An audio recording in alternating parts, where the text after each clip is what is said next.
Ayman Noor, he's been heavily involved in the pro-democracy protests heading the Al-Khad party, that means tomorrow in English, and is one of Egypt's main opposition groups.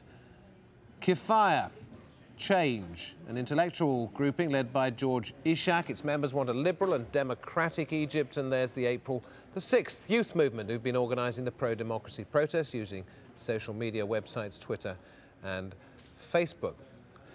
Let's try and pull this together. Shadi Hamid, who's Director of Research at the Brookings Centre in Doha, is with us here. Are these groups now in touch with each other? Is there some kind of centralised opposition? Are they all operating independently? Right now there's a lot of opposition activity, a lot of back and forth, a lot of negotiations, discussions about how best to proceed.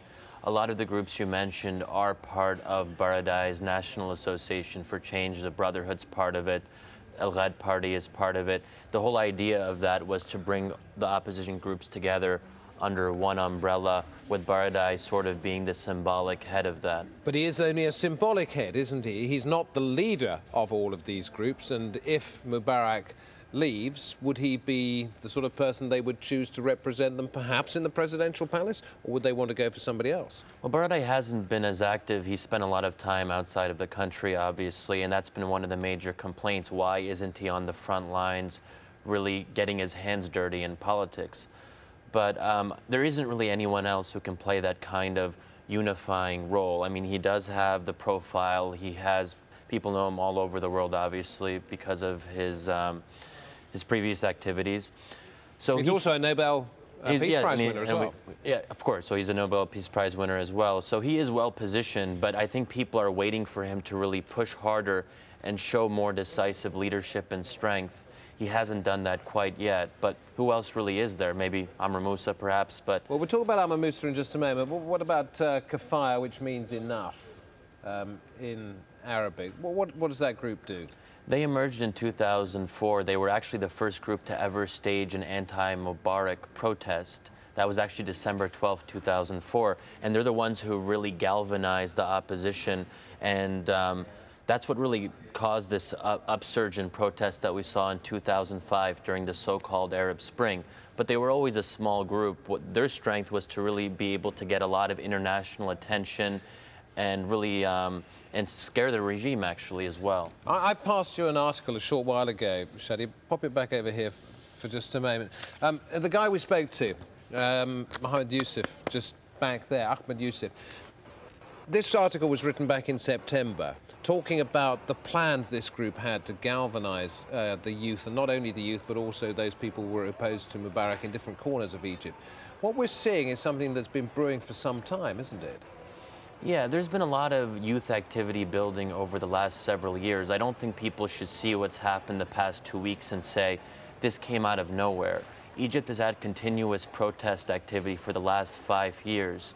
But what really happened now is it went from being small protests in the hundreds to protests in the hundreds of thousands very quickly, as we've seen. It's been a remarkable development, and something was needed to really light the fuse and get this off the ground. But you're right that a lot of these activists, like Abdurrahman Yusuf, have been thinking about ways to build momentum, to gather people on the streets. Just bring out a couple of items from this article. Over the past 6 months, 15,000 volunteers forming the kernel of this group, harnessing people power. Abdurrahman Salah, one of the groups, saying, we need an overarching dream to make us feel part of something. Now got a petition with 800,000 signatures. This is 4 or 5 months ago. Yeah. The petition was actually a crucial step. It got to more than that, didn't it? It's around a million right now. They reached 1 million. And what's very interesting about that is the Muslim Brotherhood was a very important part of that. And they gathered about 800,000 of the total. So they really put their backing behind Baradei on this. But that was an amazing turning point to think that 1 million Egyptians, considering all the fear that was, would not only sign their names but also include their national ID numbers. That's what you had to do to sign on to the petition. So that I think helped break the psychological barrier for a lot of people. You brought up Amr Moussa's name, Secretary General of the Arab League, former Egyptian foreign minister, well thought of by the Egyptian people. Does he have a base from which to work? He doesn't have a base. He has no organizational machine behind him in Egypt. But that said, he has very high name recognition. Just a few years back, there was actually a very popular pop song called I Love Amr Musa, or I Like Him, yeah. And so that kind of, I think, conveys, he just seems like a nice guy that people can get behind. Does he have a vision, though? Does he really have a political strategy? Does he have the charisma to bring people behind him? Those are all open questions. I mean, but the first step, he would have to resign as Secretary General and really commit himself to this movement. Just a final thought. When he appeared in Liberation Square yesterday, still as Secretary General of the Arab League, when he would have to deal personally with President Mubarak, perhaps tomorrow on this very issue, that put him in a very difficult situation, didn't it? Yeah, he's sort of in an odd middle position where he is part of the Arab establishment. He knows all of the Arab leaders very well on a personal basis. He used to be Mubarak's foreign minister many years ago, obviously, so he used to be part of the regime, and he still has very close relationships to many of the top people. So in that sense, he can play a mediation role between the current regime and the protesters, and that may be a big advantage that he has that others don't. Thank you very much indeed. Still hoping, we put in a phone call to Amr Musa himself, still hoping to get him onto this programme, to be able to ask him, among other things, whether in fact, since this all started, he has spoken to the Egyptian President Hosni Mubarak. Let's go to Tahrir Square, one of our correspondents down there. What is happening at the moment? We're, what, round about 45 minutes away from the expected curfew, and once again expected that nobody will take any notice of it. Well, the curfew is actually going to start a bit later on Saturday. However, we have been told by the military that they are going to rigorously enforce it.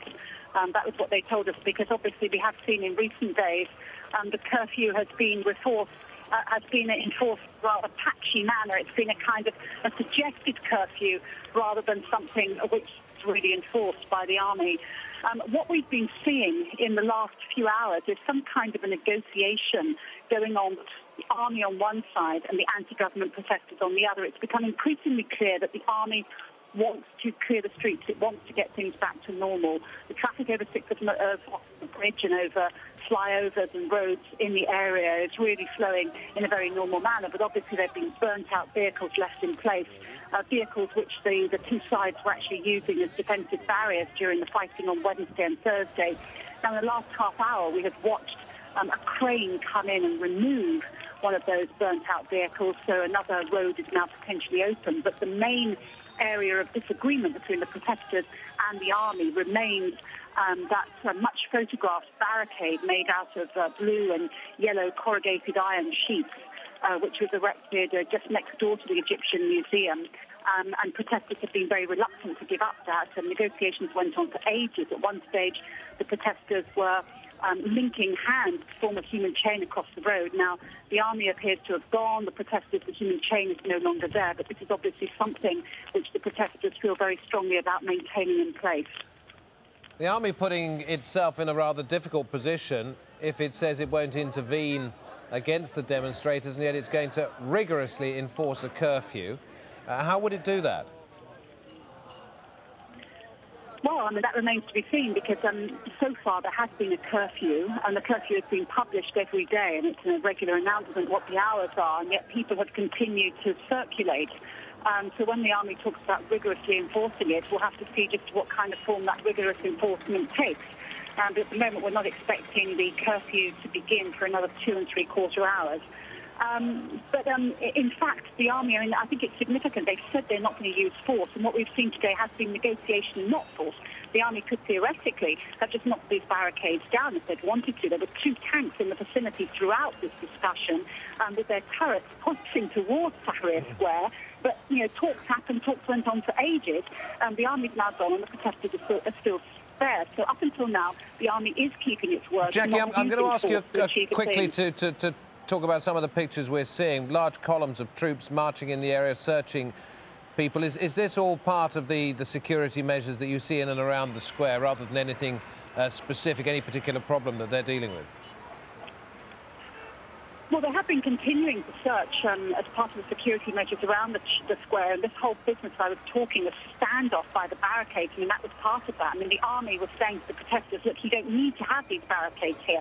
We have been providing you with security over recent days. You know, we successfully, the last demonstration on Friday, the army was very successful in maintaining the security of the protesters and preventing any infiltrators or any pro-Mubarak gangs for getting in. So that has been their argument, but clearly it's not an argument that the protesters trust as far as this particular strategic barricade is concerned.